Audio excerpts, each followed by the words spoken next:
오늘 보면 30절에 그때에 한 제단을 쌓았으니를 오늘 말씀의 제목으로 삼습니다.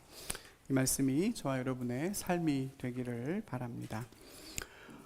3주 정도 만에 다시 여호수아 말씀을 나누게 됐는데요. 아마 이 본문의 큰 맥락은 대략 다 기억나실 줄로 압니다. 처음에 실패를 통해서 더 놀라운 승리를 경험했던 아이성 전투가 이제 다 끝나가고 있습니다. 그 전투가 어떻게 마무리됐고 또 그 이후에는 어떤 일들이 있었는가 하는 것이 오늘 본문의 내용입니다. 오늘 본문은 크게 두 가지 부분으로 나뉩니다.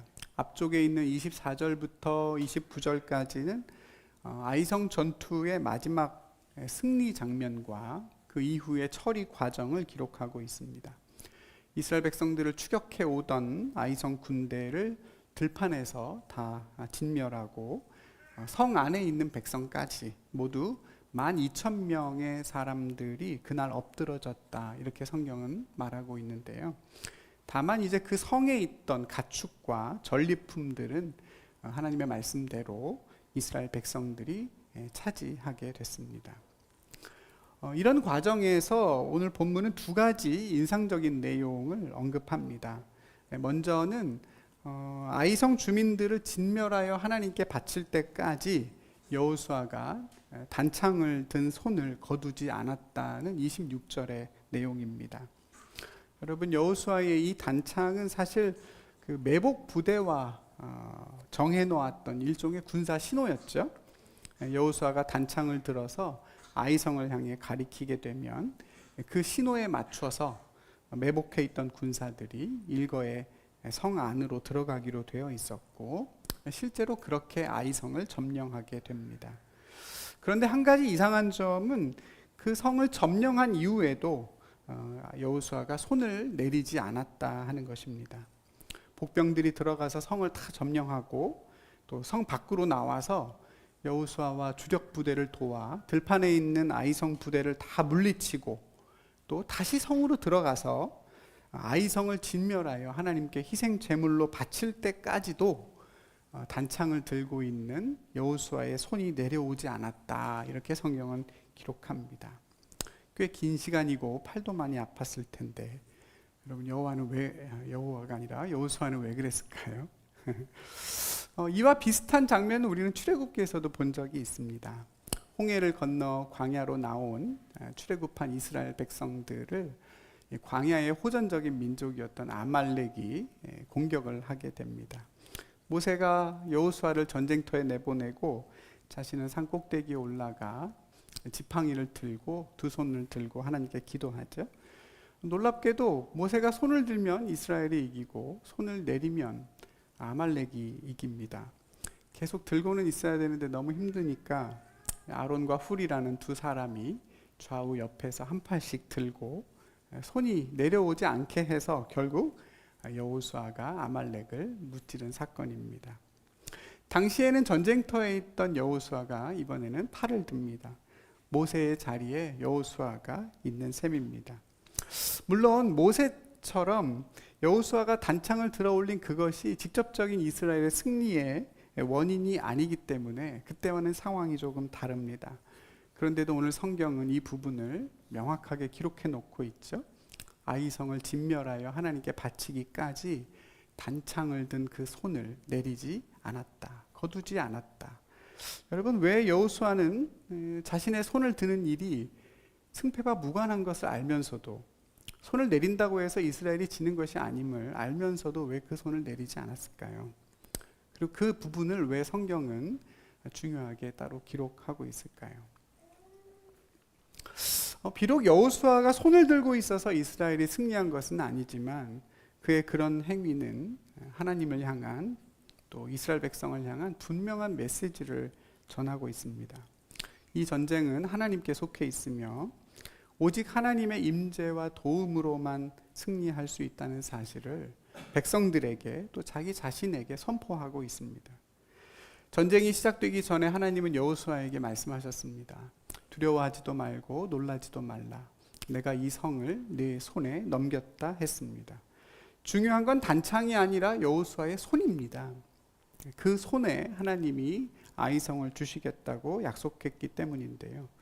하나님께서 아이성을 넘겨주신 그 손을 끝까지 들고 있음으로써 이 전쟁을 주관하시는 하나님, 이스라엘 위에 친히 싸우고 계신 하나님을 인정하고 자신과 이스라엘 백성들의 마음에 그것을 각인시키는 그런 행위였을 것입니다. 그런데 여기서 한 가지 더 우리가 짚고 넘어가야 할 부분이 남습니다.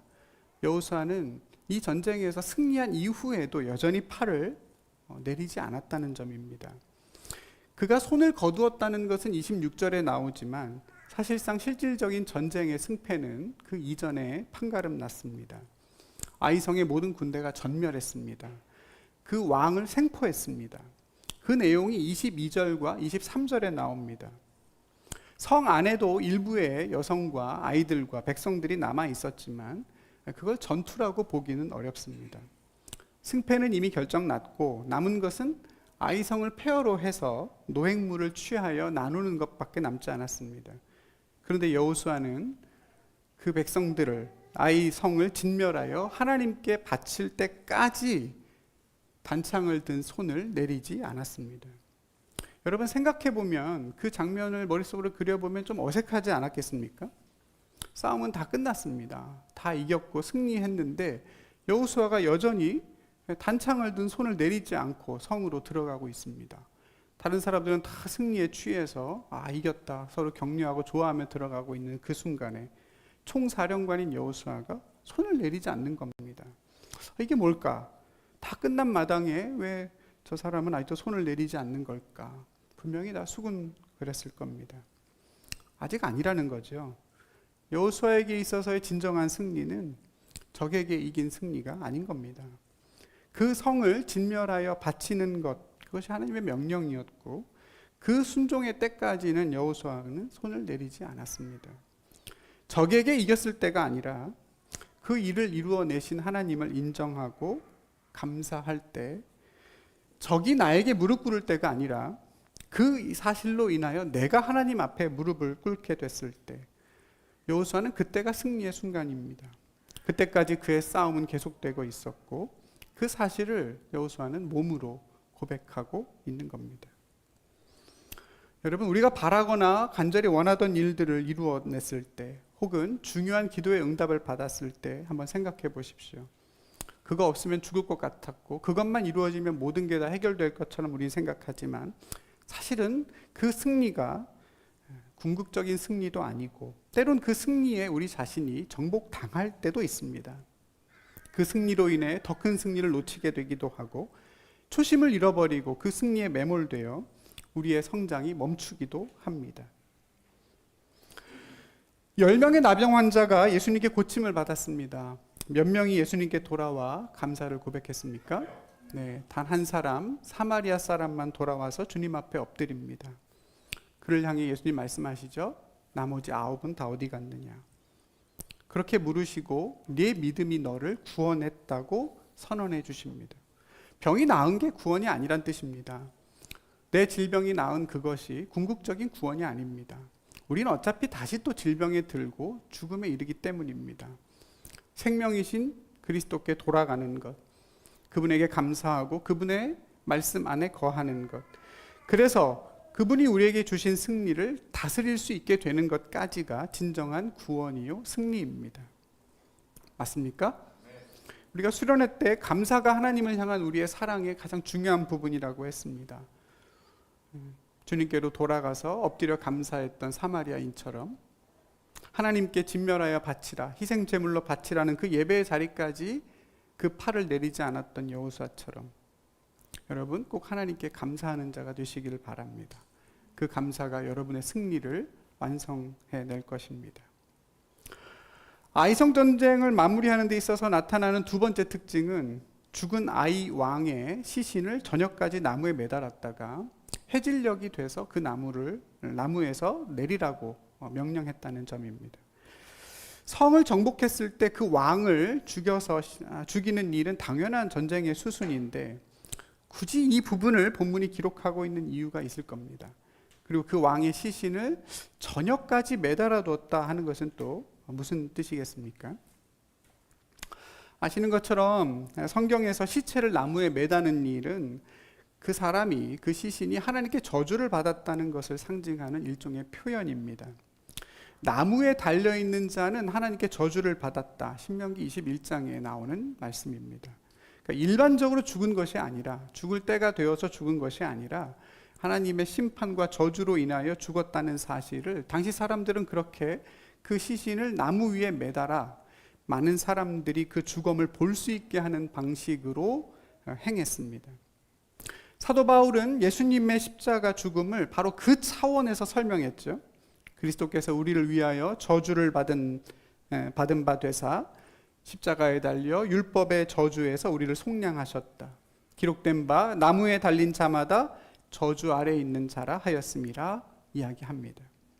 그러니까 여러분, 유대인들에게 있어서는 십자가란 가장 저주받은 죽음의 형태입니다. 사람을 나무에 매달아서 죽이는 형벌이요, 그 후에도 오랜 시간 매달아 둬야 되기 때문입니다. 우리에게 쏟아 부어져야 할 죄의 저주가 예수님께 부어졌다는 것을 분명하게 드러낸 표징이 바로 십자가인 것입니다. 그런데 율법은 이 매단 시신을 나무에서 그날 내려야 된다고 말합니다. 계속 매달아 두면 안 되고 그날이 가기 전에 반드시 내려서 장사를 치러야 된다고 합니다. 계속 매달아 두면 어떻게 되느냐? 하나님은 그 저주받은 시신으로 인해 그 땅이 함께 저주를 받는다고 말씀합니다. 매단 그날 내려야 하고, 그래서 예수님의 시신도 그날 내려집니다. 오늘 아이성의 왕도 마찬가지입니다. 하나님이 기업으로 주신 가나안 땅을 그 시신으로 인해 더럽힐 수 없으니 여호수아는 하나님의 말씀을 기억하고 해질 무렵 그 시신을 내리라고 명령합니다. 오늘 성경은 아이성 승리 후에 있었던 여호수아의 순종을 하나씩 하나씩 기록하고 있는 거죠. 단순히 아이성을 정복했으니 잘했다, 전리품을 얻었으니 좋다, 이게 아니라 무엇이 그에게 진정한 승리였는지, 그리고 그 순간에 그가 무엇을 기억했는지 오늘 본문의 행간에 잘 드러나고 있습니다. 이어지는 오늘 본문 두 번째 단락의 내용도 이 관점에서 생각해 볼 수 있습니다. 여러분, 아이성 전투가 이렇게 다 마무리가 됐습니다. 그러면 그 다음에 무슨 얘기가 나와야 정상적일까요? 여리고성, 그리고 아이성, 베델성을 모두 정복하고 마무리 지었습니다. 다시 말하면 가나안 중부 지역에 있는 중요한 거점 세 곳을 다 정복한 겁니다. 여러분, 예전에 제가 그런 말씀드렸는데 기억나실지 모르겠어요. 이번 가나안 전쟁의 이스라엘의 전략은 디바이드 앤 컨커다 그랬는데요. 기억나십니까? 네, 괜찮습니다. 실망하지 않습니다, 여러분. 가나안 땅을 반으로 가르고, 그리고 나서 남쪽을 먼저 정복하고 북쪽을 정복하는 이런 방식으로 전쟁을 시작했습니다. 이제 중앙의 주요한 거점 세 곳을 확보했으니까 남쪽으로 치고 내려가야 합니다. 전쟁은 승기를 잡았을 때 속전속결이어야 되죠. 물 들어올 때 어떻게 해라? 노를 저어야 됩니다. 인천 상륙작전이 멋있게 성공했다고 해서 전쟁이 끝나는 게 아니죠. 거기서 머뭇거린다면 오히려 적 한 복판에 들어가 있으니 적들에 의해 포위를 당하기 십상입니다. 실제로 오늘 본문의 다음 내용들이 그렇게 이어집니다. 가나안 남쪽에 있는 왕들이 단단히 준비하고 이스라엘을 공격하기 시작합니다. 지금까지 이스라엘이 해왔던 전쟁의 방식과는 다른 전쟁이 펼쳐집니다. 하나씩 정복해 왔잖아요. 이스라엘 백성들이 여리고도 정복하고 아이성도 정복하고 이렇게 하는데 이제 그렇지 않습니다. 이제는 가나안의 연합군과 상대해야 됩니다. 하나씩은 안 되겠다는 걸 알고 왕들이 서로 연합합니다. 예루살렘의 왕이었던 아도니세덱이 헤브론, 라기스, 아르뭇, 에글론 왕에게 연락해서 우리 동맹을 맺고 먼저 치자 협공을 제안하고 실제로 그렇게 이스라엘을 공격하게 됩니다. 훨씬 더 어려운 전쟁이죠. 지금과는 차원이 다른 진짜 전쟁이 벌어집니다. 그들이 연합하고 있을 때, 모의하고 있을 때, 그들의 연합이 아직 느슨할 때 얼마나 신속하게 쳐내려가느냐가 이번 전쟁의 승패의 관건입니다. 상황이 이러한데 오늘 본문은 전혀 뜻밖의 내용이 이어집니다. 남쪽으로 진격하는 게 아니라 북으로 올라갑니다. 아이성에서 북쪽으로 30여 킬로 이상 떨어진 그곳에 에발산과 그리심산이 있는 두 개의 산이 있는 세겜이라는 땅이 있습니다. 거기로 갑니다. 에발산과 그리심산은 이 쌍둥이 산입니다. 세겜에 위치해 있는 아주 큰 쌍둥이 산입니다. 서로 거리가 500m 정도밖에 떨어져 있지 않고 둘 다 해발 1000m에 이르는 가나안에서는 대단히 큰 산입니다. 그러다 보니까 그 세겜 지역에 대단히 영산으로, 신령한 산으로 유명한 산인데요. 에발산이 그리심산보다 조금 더 북쪽에 있어서 딱 붙어 있는데 북쪽에 있으니까 남쪽에서 비치는 많은 햇빛을 그리심산이 다 가려버립니다. 그러니까 에발산에는 햇빛이 부족하고 일조량이 적어서 거기에는 생명이 또 숲이 형성되기가 어렵습니다. 그래서 에발산은 상대적으로 민둥산의 바위산이고 그리심산은 많은 수목으로 울창한 생명력이 있는 산입니다. 에발이라는 이름의 뜻이 나뭇잎이 없다라는 뜻입니다.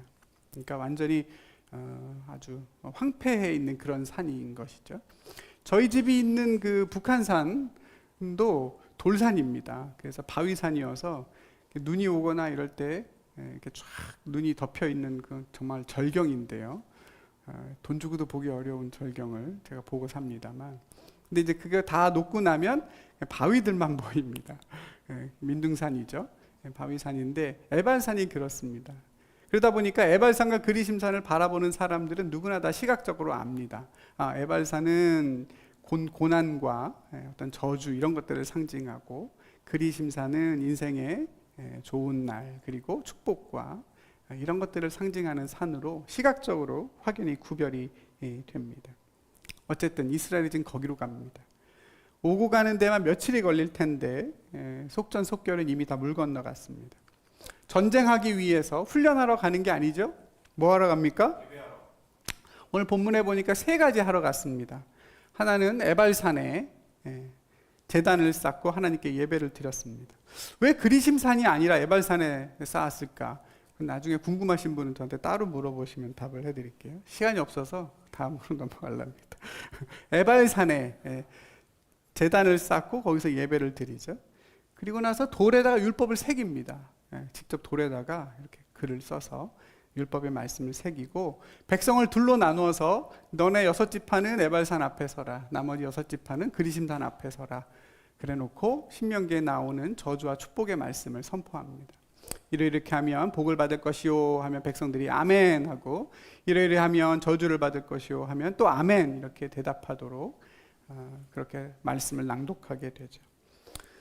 나는 그리심산에 설 거야. 나는 에발산은 싫어. 소용없어요. 정해진 대로 6지파 나뉘어서 섰습니다. 그렇게 세 가지 하러 갔습니다. 예배하고 말씀을 기록하고 말씀을 낭독했습니다. 여러분, 이게 납득이 가십니까? 전쟁 중에 예배 드리기 위해 30km도 넘는 곳을 전 모든 백성들이 가서 예배를 드리고 말씀 새기고 말씀 읽고 왔습니다. 여기서 하면 안 됩니까? 꼭 지금이어야 합니까? 이 두 번째 단락이 시작되는 30절은 그때라는 부사로 시작이 됩니다. 그때 그랬답니다. 근데 그때가 언제입니까? 아이성을 정복하고 남쪽을 향해 내려가야 할 때입니다. 가나안의 남부에 있는 5 왕들이 연합을 모색하고 공격을 준비할 때죠. 여러분, 그때를 고려해 본다면 현실적으로 너무 한가한 얘기 아닙니까? 제사를 드리고 율법을 기록하고 낭독하는 건 좋습니다. 좋은데 지금은 한창 전쟁 중 아닙니까? 하려면 여기서 해도 되고 아니면 요단강을 건넌 기념비를 세웠던 길갈에서도 하면 됩니다. 근데 굳이 세겜으로 올라갑니다. 뭔가 이유가 있다는 뜻입니다. 요단강을 건너서 가나안 땅에 들어오기 전에 모세가 살아있을 때 하나님이 모세에게 말씀합니다. 내 하나님 여호와께서 네가 가서 차지할 땅으로 너를 인도하여 들이실 때 너는 그리심산에서 축복을 선포하고 에발산에서 저주를 선포하라. 이 두 산은 길갈 맞은편 모래 상수리 나무 곁에 있는 아라바라는 곳에 거주하는 가나안 족속의 땅에 있지 아니하냐, 이렇게 신명기 11장에서 말씀합니다. 거기가 어디인지 자세하게 하나님이 설명해 주시고 마지막에 뭐라고 하냐면 거기 어디에 있지 아니하냐라고 물으십니다. 여러분, 이렇게 물으신다는 얘기는 무슨 뜻이에요? 무슨 뜻이겠습니까? 어디에 그곳이 있지 아니하냐라고 물었다는 얘기는 너희가 다 아는 곳이다 하는 뜻이겠죠? 맞습니까? 고기, 너희들 다 아는 고기 가서 단을 쌓고 예배해라. 신명기 27장에서 한 번 더 말씀하세요. 너희가 요단을 건너거든 돌들을 에발산에 세우고 그 위에 석회를 바르고 율법을 기록하고 돌 단을 쌓되 쇠 연장을 대지 말지니라 그랬습니다. 쇠 연장을 왜 안 돼야 되느냐, 이것도 궁금하신 분은 나중에 오셔서 물어보시기 바랍니다. 오늘 본문에 나오는 세 가지의 일이 그 두 신명기 말씀에 다 기록되어 있습니다. 가나안 땅에 들어가게 되면 에발산과 그리심산에 가서 제단을 쌓고 예배를 드려라. 율법의 도를 기록하고 그 율법을 백성들에게 낭독해라 하는 명령이 이미 있었습니다. 중요한 건 뭐냐면 여호수아가 그 시기를 바로 지금이라고 판단했다는 점입니다. 하나님이 너희를 가나안 땅으로 인도하여 들이실 때에 요단강을 건넜을 때가 이 여호수아에게는 지금입니다. 여리고와 베델과 아이성을 정복하고 세겜이라는 땅을 향해서 올라갈 수 있는 최초의 기회가 생겼을 때입니다. 여호수아는 모세에게 말씀하신 그 명령에 순종할 수 있는 가장 빠른 때를 놓치지 않고 세겜으로 올라간 셈입니다. 그냥 막 요단강을 건너서 가나안 땅에 들어갔다고 세겜에 갈 수 있는 건 아니죠. 그 앞에는 성들이 가로막고 있기 때문에 그 성들을 정복한 직후입니다. 물론 그때는 이스라엘 백성들에게 너무나 중요한 때였습니다. 지체하면 안 되는, 남쪽으로 빨리 내려가야 하는 상황입니다. 그런데 여호수아는 지금이 순종의 때라고 판단합니다. 모든 가나안 전쟁이 다 끝난 뒤가 아닙니다. 적어도 남쪽은 다 정복한 다음이 아니에요. 세겜으로의 길이 열린 바로 지금입니다. 중요한 일, 시급한 일 다 하고 마무리 끝내고가 아닙니다. 그 일의 한복판에 있을 때, 한창 기세가 올라서 계속해서 싸워 승리를 쟁취해야 할 때, 오랜만에 내 삶에 물이 들어왔을 때, 신나게 노를 저어야 할 때, 그때 여호수아는 모든 일을 멈추고 하나님의 말씀에 순종하기 위해 세겜으로 올라간 겁니다. 여러분, 너무나 놀랍고 당황스러운 선택 아닙니까? 전 이해하기가 쉽지가 않습니다.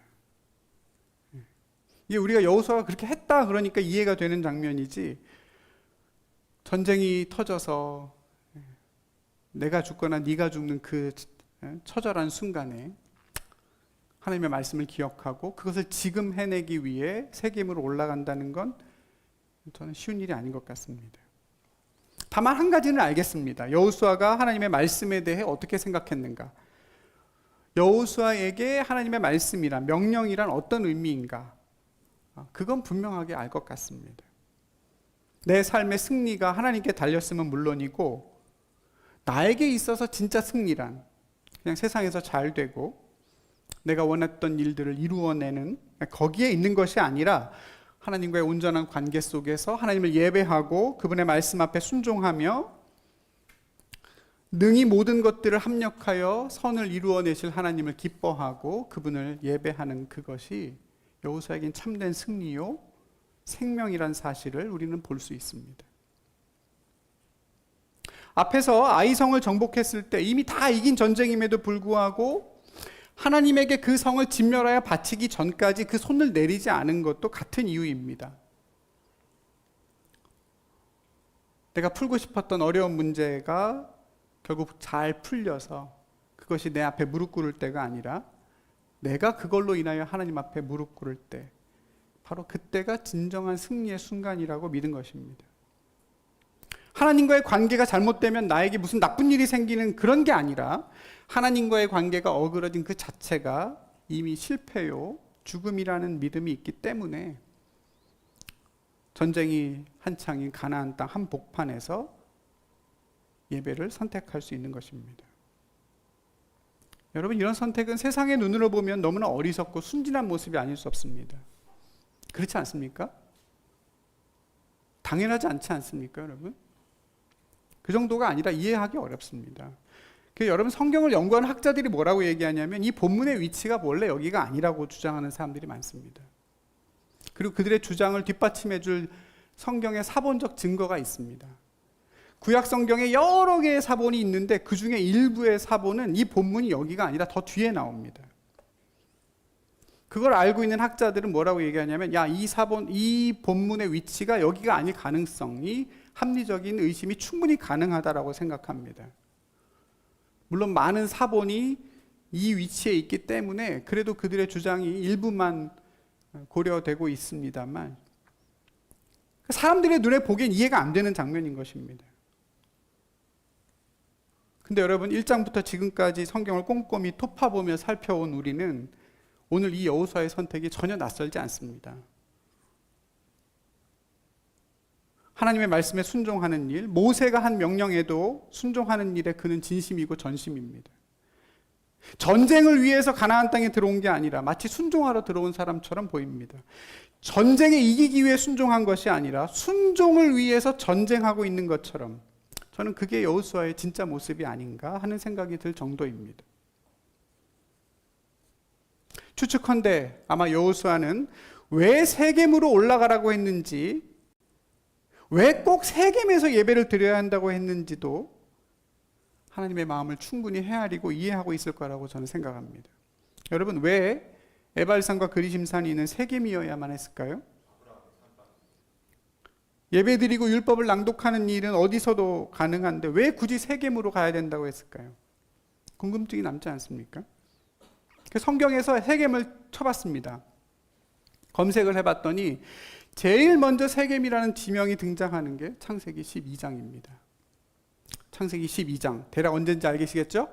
아까 우리 교복선생님 말씀하신 대로 아브라함이 저 메소포타미아 지역에 있는 하란에서 하나님의 말씀을 듣고 가나안 땅에 처음 들어왔을 때 그 장면입니다. 아브라함이 가나안 땅에 들어와서 처음 하나님의 음성을 듣고 제단을 쌓은 곳이 세겜입니다.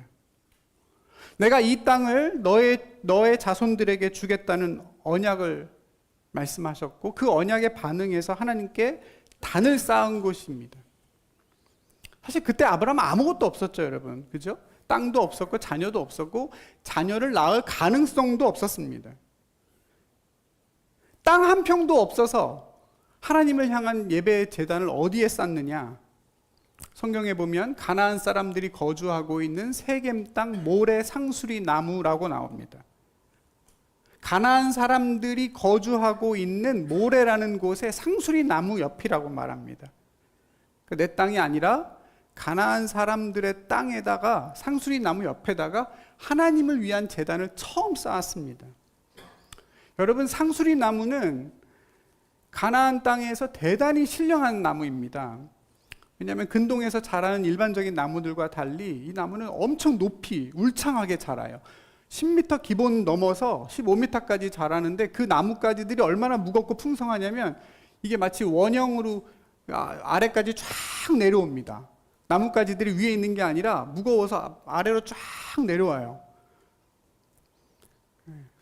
나중에 꼭 찾아보십시오, 여러분. 제가 사진 한번 찾아보세요. 그래서 정말 풍성하게 생명력을 뿜어내는 나무가 이 상수리 나무입니다. 여러분, 그런 나무가 하나 있으면 어떻게 되죠? 그 지역에 있는 사람들이 그 나무를 신령하게 여기지 않습니까? 우리나라도 막 거기다 모두 걸고 막 이러잖아요. 그러니까 그 나무 자체가 대단히 중요한 영적인 의미가 있는 것으로 가나안 땅 사람들은 생각합니다. 상수리 나무의 이름이 엘론인데요, 히브리어로. 그 엘론의 엘이 신이란 뜻이잖아요. 하나님이란 뜻입니다. 그만큼 신령하게 다뤄졌어요. 그 예언서 같은 데 보면 상수리 나무 옆에서 너희가 영적인 간음을 했다. 우상 제단이 상수리 나무에 세워졌다. 이렇게 얘기하거든요. 그러니까 여러분, 아브라함이 어디다가 세운지 아시겠죠? 아브라함이 하나님을 위해 첫 제단을 쌓은 곳은 우상들의 제단을 쌓아놓은 상수리 나무 옆입니다. 땅을 살 수가 없으니까 그냥 많은 우상의 제단이 있는 큰 상수리 나무 옆에 그냥 나도 몰래 그냥 여기다가 그냥 여호와의 이름을 부르는 제단을 쌓고 하나님께 예배를 드렸던 것이죠. 옛날 영화 제목 중에 세상의 중심에서 사랑을 외치다 라는 영화가 있는데 혹시 아십니까? 일본 영화인데 가나안 땅의 중심에서 하나님의 이름을 부른 겁니다. 우상의 제단들의 중심에서 한복판에서 처음 여호와의 이름을 불렀던 곳이 세겜입니다. 훗날 그의 손자 야곱이 세겜에 다시 한번 제단을 쌓습니다. 자기 할아버지와 마찬가지로 저 하란에 갔다가 외삼촌 라반의 집에 가서 20년간 일하고 가나안 땅으로 돌아오는 길에 세겜에 들리죠. 그리고 세겜에 제단을 쌓습니다. 할아버지와 달랐던 점은 그 땅을 구입합니다. 놀라운 일이죠. 할아버지는 몰래 이렇게 세웠는데 야곱은 그렇게 하지 않고 돈을 주고 세겜에 있는 한 땅을 사서 거기에 하나님을 위한 제단을 쌓습니다. 그리고 그 제단의 이름을 엘엘로헤 이스라엘이라 부릅니다. 이스라엘의 하나님 엘이란 뜻입니다. 그때는 이스라엘 민족이 없을 때죠. 이스라엘은 누구 이름입니까? 야곱의 이름입니다. 엘엘로헤 이스라엘, 그 말은 나의 하나님 엘이라는 뜻입니다. 내 하나님이 되셨다는 얘기죠. 할아버지의 하나님, 아버지의 하나님이 아니라 이제 내 하나님이십니다. 내 생명과 운명의 주인이 하나님이라고 야곱도 세겜에서 처음 고백했던 것입니다. 애굽에서 죽은 요셉의 시신을 나중에 여호수아가 안치하는 것도 세겜입니다. 그 세겜에는 요셉 지파의 중요한 성소가 세워지죠. 세겜은 이스라엘 백성에게도 하나님에게도 너무나 중요한 장소입니다. 마치 연어가 알을 낳을 때 회귀하여 자기가 태어난 곳에 가서 알을 낳는 것처럼 세겜은 이스라엘 백성들에게 신앙의 귀소 본능이 있는, 자기의 근원과 신앙의 기원이 있는, 우리가 누구이며 어떤 백성이며 우리를 여기까지 어떻게 하나님이 인도하셨는지를 고백하는 그런 땅이 세겜입니다. 여러분, 여호수아는 그런 하나님의 마음을 정확히 이해했겠죠? 분명히 그 뜻을 이해하고 순종했습니다. 출애굽과 광야 생활과 요단강을 건너 3번의 전쟁을 치르면서 아마 여호수아는 뼈저리게 그 사실들을 몸으로 경험했을 것입니다. 내 생명이 무엇인가? 내 운명이 누구에게 달려있는가? 우리를 인도하는 분은 누구이며 하나님의 말씀이란 나에게 어떤 의미인가? 그냥 단순히 들으면 은혜가 되고 위로를 받는 것이 아니라 말씀 그 자체가 나에겐 생명이며 순종이 곧 나에겐 승리이며 복이라는 사실을 그 40여 년의 여정을 통해 여호수아는 깨달았고, 말씀드린 것처럼 연어가 자기의 고향을 찾아가듯 그들의 신앙의 고향을 찾아가 그곳에서 믿음으로 다음 세대를 낳은 것입니다. 훗날 여호수아는 죽기 전에 마지막으로 세겜 땅에 다시 한번 이스라엘 백성들을 모으게 됩니다. 가나안 땅을 다 정복하고 그 땅들을 각 지파별로 족속별로 다 나누어 준 다음 백성들을 다시 세겜으로 불러 모읍니다. 그때 여호수아는 죽기 직전입니다. 내 죽음이 임박했음을 알고 세겜의 백성들을 모아 마지막으로 간절한 메시지를 전하고 숨을 거둡니다. 그 내용이 여호수아의 마지막 장이 24장에 나옵니다. 근데 그 대화가 참으로 의미심장합니다. 여호수아가 백성들을 모아놓고 질문합니다. 이야기해요. 내가 없어도 여호와를 경외하고 잘 섬겨라. 우상은 다 치워버리고 여호와만 섬겨라 당부합니다. 그러자 그 이야기를 들은 이스라엘 백성들이 이렇게 대답합니다. 그러겠습니다. 우리가 다른 신들을 섬기지 않고 하나님만을 섬기겠습니다. 그런데 그 다음이 이상합니다. 그 말을 들은 여호수아가 이렇게 말합니다. 너희가 여호와를 능히 섬기지 못할 것이다. 그는 거룩하신 하나님이시요 질투하시는 하나님이시니 너희의 잘못을 사하지 않으실 것이다. 내용이 이상하지 않습니까? 우리가 결단코 하나님을 버리지 않고 하나님을 섬기겠다라고 말하고 있는데 여호수아는 뭐라고 하냐면 너희는 능히 하나님을 섬기지 못한다. 그러면서 덧붙이신 말이 거룩하신 하나님이 너희를 질투하셔서 너희의 죄를 용서하지 않을 것이다 경고합니다. 이게 무슨 말입니까, 여러분? 여호와를 섬기겠다고 고백하는데 왜 그럴 수 없다고 말하고 왜 하나님의 질투를 이야기하겠습니까? 비록 하나님만 내가 섬기겠습니다 라는 그 말은 진심입니다. 그렇겠죠, 여러분? 진심이죠. 이스라엘 백성들의 진심입니다. 그런데 중요한 건 뭐냐면 그들이 가지고 있는 그 마음과 결단만으로는 능히 하나님을 섬기지 못할 것을 여호수아가 알고 있다는 겁니다. 내가 믿어보니, 내가 살아보니 그 다짐으로는 안 되더라는 거예요.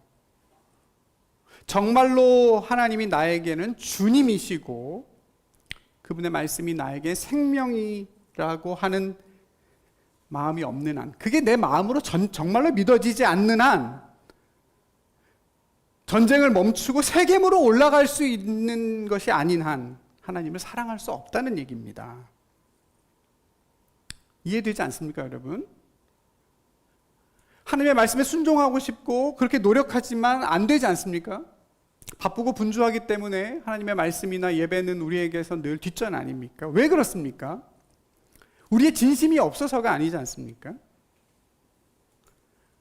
하나님도 사랑하고 세상도 사랑하고 하나님도 섬기고 돈도 섬기고 하나님도 내 삶의 주인이고 나도 주인이고 그렇게는 불가능하다는 얘기입니다.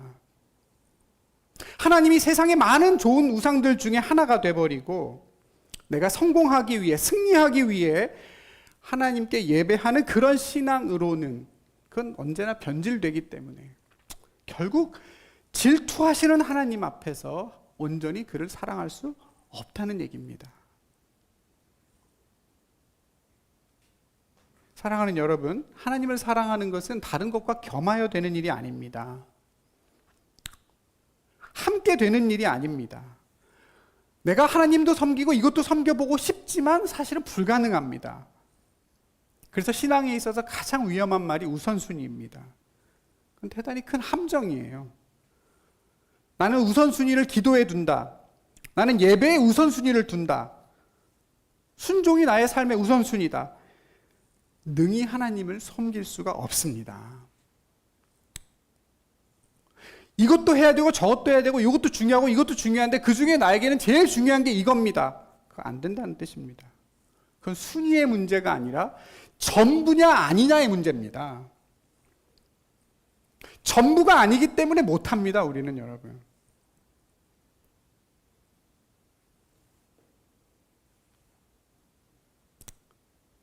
여자가 사랑하는 남자에게 내가 당신에게 얼마나 중요한 사람이냐, 내가 당신에게 몇 등이냐, 우선순위가 어떻게 되냐 물어보면 남자가 당신 나에게 1등이지.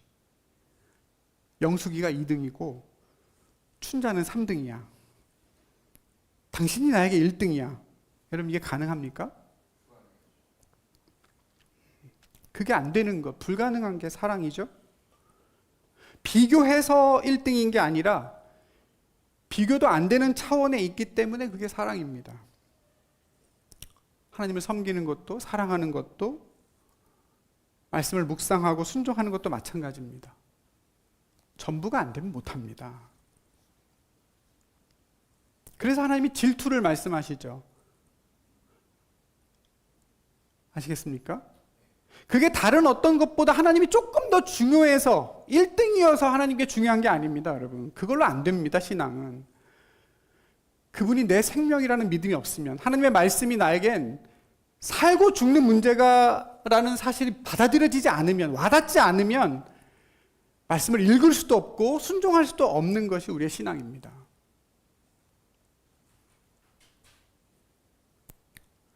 누구든지 나를 따라오려거든 자기를 부인하고 자기 십자가를 지고 나를 따르라. 네 목숨을 구원하고자 하면 잃을 것이요 나와 복음을 위하여 목숨을 잃으면 구원하리라. 사람이 만일 온 천하를 얻고도 목숨을 잃으면 무엇이 유익하리요? 사람이 무엇을 주고 자기 목숨과 바꾸겠느냐? 예수를 따르는 일은 내 목숨이라고 여겨야 가능하다는 뜻입니다. 우선순위가 아닙니다. 죽고 사는 문제일 때, all or nothing일 때 가능한 게 하나님을 사랑하는 일이고 순종하는 일입니다. 예배 자리에 나오신 여러분들이 오늘 나온 이 자리가 저는 그렇게 되기를 바랍니다. 하나님을 사랑하기 때문에. 그분을 사랑하고 하나님의 말씀에 순종하는 것이 나에게는 유익이 아니라, 그걸로 인해 내가 뭔가를 더 잘 얻을 수 있기 때문이 아니라 그것이 곧 나에게 생명이고 승리라는 것을 믿기 때문에 여러분 이곳에 계시기를 바랍니다. 나 외에 다른 신을 섬기지 말라. 가나안 땅에 있는 수많은 우상들 다 필요 없고 나만 섬겨라. 하나님이 이렇게 말씀하시는 것은 나 하나로 충분할 거라는 하나님의 약속입니다. 이런저런 우상 다 필요 없다. 나 하나로 너에겐 부족함이 없을 것이라는 약속이자 선언이죠. 여호와는 내 목자시니 나에게 부족함이 없으리로다. 그 하나님을 진짜로 경험하게 해주시겠다는 말씀입니다. 여러분 꼭 그 하나님을 만나고 경험하고 누리시기를 축복합니다. 그걸 누리고 경험할 때 하나님이 나에게 정말 전부라고 고백이 될 때 우리는 세겜의 제단을 쌓을 수 있습니다. 우리의 삶의 정말 중요한 순간에, 가장 결정적인 전쟁의 상황에, 다급한 상황에 하나님을 향한 예배의 단을 쌓을 수 있죠.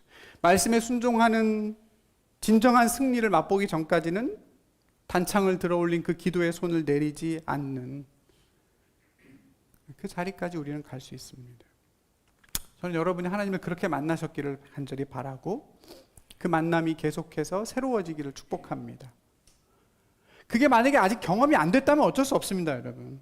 그게 안 되면 하나님의 은혜를 구할 수밖에 없습니다. 아직 하나님의 말씀이 나에게는 죽고 사는 문제처럼 다가오지 않는다면, 그냥 말씀에 순종하면 나에게 좋은 일이 생기고 복을 받는다 정도라고 한다면 그건 아직 하나님이 더 은혜가 필요합니다.